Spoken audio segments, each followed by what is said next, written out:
देखती आंखों, सुनते कानों और धड़कते दिलों, आप सबको हमारी तरफ से अस्सलाम वालेकुम। वालेकुम अस्सलाम। क्या हालचाल है? बिल्कुल ठीक सर। वाह वाह, आज तो आप कोई सस्ता सिगरेट लग रहे हैं यार। एडा जहीन बंदा सानू सूट नहीं करता। अच्छा अच्छा जी। अपने पैरां ਵੱਲ ਵੇਖ ਕੇ ਕਹਿ ਰਹੇ ਜੀ ਸਾਰਾ ਕਸੂਰ ਇਹਨਾਂ ਦਾ ਹੈ, ਮੈਨੂੰ ਗਲਤ ਰਸਤੇ ਲੈ ਕੇ ਜਾਂਦੇ ਨੇ। शादी से पहले मुझे एक दफा मिले और मुझे कहने लगा यार देखो की जिंदगी है मेरी, चम्मच नहीं मैं धोना आउंदा। मैं फिर शादी का मशवरा दिता, हुण माशाल्लाह भांडे भी ते नाल कपड़े भी धो लेने। ਮੈਨੂੰ ਇੱਕ ਦਿਨ ਕਹਿੰਦੇ ਯਾਰ ਪਤਾ ਨਹੀਂ ਅਮੀਰ ਲੋਕ ਕਿਵੇਂ ਸੋ ਜਾਂਦੇ ਨੇ, ਫ੍ਰਿਜ 'ਚ ਜੂਸ ਪਿਆ ਹੋਵੇ ਮੇਰਾ, ਮੈਨੂੰ ਨੀਂਦ ਨਹੀਂ ਆਉਂਦੀ ਸਾਰੀ ਰਾਤ।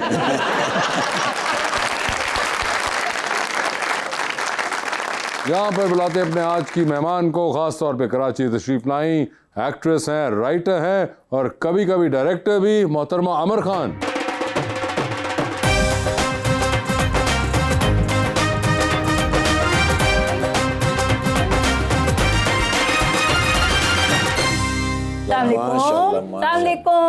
वालेकुम अस्सलाम। वाह यार, ऑडियंस भी उतनी पुरजोश जितने आप सब। बस देख ले, मौसम अच्छा हो तो हम ऐसे ही होते हैं सारे। अभी इनका मूड ठीक था, उन्होंने वासे भाई को देख लिया ना, लेकिन फिर भी ठीक है माशाल्लाह। बहरहाल पूरी ऑडियंस की तरफ से और हमारी तरफ से welcome to the show. Thank you so much. एक शेर मैंने लिखा है आपके लिए स्पेशल। तेरी हर बात मोहब्बत में गवारा करके, दिल के बाजार में बैठे हैं खसारा करके, हाय हाय। आते जाते हैं कई रंग मेरे चेहरे पे, लोग लेते हैं मजा जिक्र तुम्हारा करके। हाय हाय हाय हाय।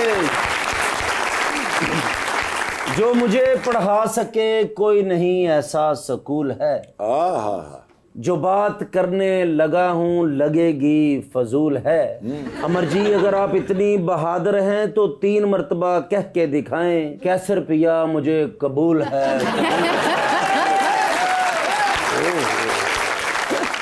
नॉटी शेर आते ही स्टार्ट हो गए, मतलब उन्होंने इब्तिदा ही इंतहाई फ्रैंक तरीके से की, उन्होंने कोई ब्रेक नहीं मारी। लेकिन आप यू मोर देन वेलकम कि आप उनको जो मर्जी चाहे कह सकती हैं। नहीं नहीं, मैं कैसे जुर्रत कर सकती हूँ, इतने बड़े हमारे लेजेंड्स। वासे I have to say something. नहीं आप छोड़ें please please please. I know show मेरे बारे में पूरा होगा, प्लीज। लेकिन मैं इब्तिदा किसी और से करना चाहती हूँ।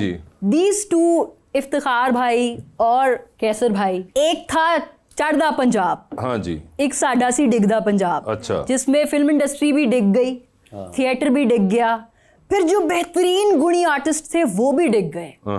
लेकिन इतने सालों के बाद जब इनको हम देखते हैं, पूरे पाकिस्तान का जो मान रखा हुआ है इंडियन फिल्म इंडस्ट्री में, कमेंडेबल।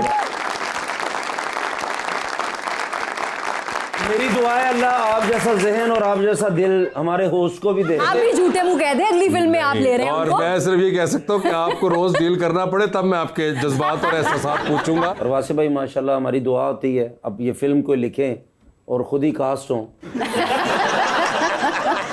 आपकी ये दुआ तो फौरन कबूल हो जाती है। नहीं, ये अपने लिए भी दुआएं किया करें। इन्हें मैं अपने ससुराल दियां मिन्नतां नहीं कीतियां जिन्हें इन्हें दी कीती। ओए होए होए। मेरा भी कुछ लिखो। कह कह के नजरें लगवाई हैं, कसम से मुझे भी काम नहीं दे रहे वो लोग। भाई मैं तो आज आपके शो में इकरार करके जा रही हूँ कि मैं अपनी अगली फिल्म लिख रही हूँ। अच्छा। और उसमें मैंने खास तौर पे इन दोनों का कैरेक्टर लिखा है। जो आपने बिल्डअप किया था, मुझे लगा था कि आप शायद मेरा नाम लेने लगी हैं। अगर आपने इन दोनों को कास्ट करना है तो आप इनको वॉइस नोट ही भेज सकती थी, ये हमारा प्लेटफॉर्म इस्तेमाल करने की हरगिज़ जरूरत नहीं थी हमें। मगर अमर साहिबा ये बताइए कि आप अब लिख भी रही हैं या नहीं, है सिर्फ आप अब ग्लैमरस रोल्स ही कर रही हैं? कहाँ ग्लैमरस करती हूँ, इतने रोने धोने वाली रोंदी बूती बनी होती है हमारी टीवी रोने धोने वाले पे भी आप लोग इतना तैयार होकर आते हैं। ये बात नहीं, ऐसे तो ना करें। तमाम जो नए लॉन के जोड़े हैं वो तमाम पाकिस्तानी ड्रामों में हमें नजर आते हैं। बिल्कुल ऐसे ही है। तो मतलब ये रोने धोने में सास बहू हो, शौहर जैसा भी हो, आप लोगों के कपड़े बड़े जबरदस्त होते हैं। बड़ी एक्ट्रेसेस का ये मानना है कि रोए भी तो खूबसूरती तो दिखनी चाहिए। So there is glamour in there. बिल्कुल बिल्कुल। तो मुझे बताएं कि ये जो सारा ग्लैमर है और ये जो अब एक्ट्रेस और इसके गिर्द गिर्द का जो पैराफिनेलिया है आपका, इस दरमियान में ये राइटिंग जैसा मासूम काम कब कर पाती हैं आप? ये जब मैं बिल्कुल बेजार हो जाऊं, सेम टाइप के रोल्स जब ऑफर हों, तो फिर कोई ब्रेक लेती हूँ, कोई 4-1 महीने की, और उसमें फिर लिखने की 4 महीने में लिख देती हैं आप फिल्म? नहीं, फिल्म तो खैर नहीं लिखी जाती, वो तो 2-2 साल पुरानी कहानियां पड़ी होती हैं। लेकिन आई थिंक वो एक फोकस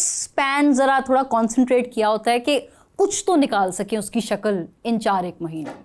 ओके, मगर ये तो बड़ा एक अकेले रह के करने वाला काम है, बिल्कुल बड़ा ऐसे। बोरिंग काम है, बड़ा एक अजीब सा इंसान कथारसिस, सेल्फ जी। कथारसिस और पता नहीं क्या क्या डिप्रेशन में चला बिल्कुल, जाता है। बिल्कुल, बिल्कुल। तो ये कहाँ, एक्ट्रेस तो आपके इर्द गिर्द हर वक्त लोग होते हैं, बाहर निकल रहे हैं लोग, तस्वीरें हैं। जब शूट करते हैं तब तो लोग होते हैं, घर में कौन से लोग होते हैं? मैं तो मगर मूवी घर में ज्यादा रहते नहीं ना फिर एक्टर। हाँ, ये भी वो है। ऐसी जगहों पे जाते हैं जहाँ पे उनको लोग पहचान सकें बिल्कुल। और तस्वीरें खिंचवा सकें। हाँ हाँ, मतलब ये आपको पता ही है। और जैसे आप राइटर हैं कि फिल्म लिखती हैं जब, हाँ जी। तो जो राइटर होता है वो साथ एक्टिंग भी कर रहा होता है। आसिया कहाँ जा रही है? जैसे ये इनको ऐसा कभी बेहतर होता है? आइडिया होगा जो लिख रहा हो और गलती से वो साथ उस प्रोजेक्ट में एक्ट भी कर दे, तो वो जो डबल प्रेशर है वो सर शदीद। ये फिल्म लिख रहे थे दफ्तर में, खतरनाक। इन्होंने दीवार में ना ऐसे सर मार दिया, डा मैं क्या की कीता, कहते हीरो ने जो करना है।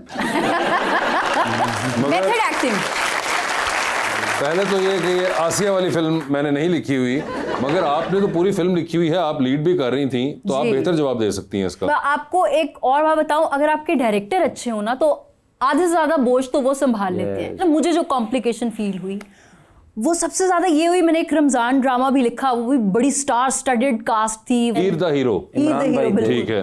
तो ऐसा लगता था कि किसी सीन में अगर किसी एक एक्टर के ज्यादा डायलॉग्स है ना, और मैं उस सीन में खुद भी मौजूद हूँ और बेशक मेरी एक लाइन नहीं, मुझे उस चीज़ की टेंशन नहीं होती थी कि मेरी एक लाइन नहीं, ये टेंशन होती थी कि इतने बड़े लेजेंड्स हैं और किसी की लाइंस कम है और उनके रिएक्शन भी कुछ आ रहे हैं। लाइक रैम्बो भाई तो बोल देते हैं मेरी लाइना तो काट लेगी याने, देख मेरी लाइना। तो आप ना वो थोड़े से फिर सेट पे जाके थोड़े से जरा मगर आपने परेशान। द मस्तम लिखी थी, उसके बाद आपने हीर द हीरो लिखी, ही द हीरो लिखी। उसके दरमियान में या कुछ आगे पीछे उसके और कुछ लिखा? मैं ज्यादा नहीं लिखती, ठीक इसी है, वजह से so नहीं लिखती यही दो क्योंकि है ना? लिखना मुश्किल काम है। ठीक है, तो इन दोनों के अंदर आपके साथ इमरान अशरफ थे, हाँ जी। तो ये क्या आप सोच के लिखती हैं इमरान अशरफ को? बिल्कुल नहीं, ये एक वक्त का हसीन सितम कहें या हसीन इत्तेफाक कहें, एक मिनट पहले फाइनल कर लें कि सितम था या इत्तेफाक था। दोनों थे।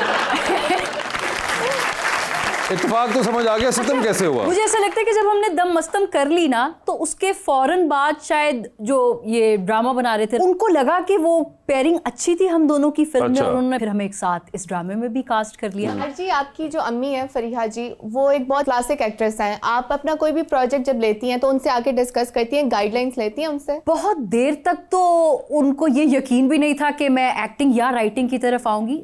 जरासीम पूरे थे, लेकिन कभी उनसे जाके मैंने इजहार नहीं किया। I think even as an actor और राइटर हम बहुत सेपरेट हैं। जैसे आज तक उन्होंने मेरे भी किसी किए हुए काम में एक्ट नहीं किया, उसकी वजह ये है कि वो जो माँ बेटी का जो एक रिलेशनशिप है ना, वो इतना स्ट्रांग है कि हम उसे डिस्कनेक्ट करके उसे प्रोफेशनली कोई अमली जामा आज तक नहीं पहना पाए, तो कभी मशवरा नहीं हुआ।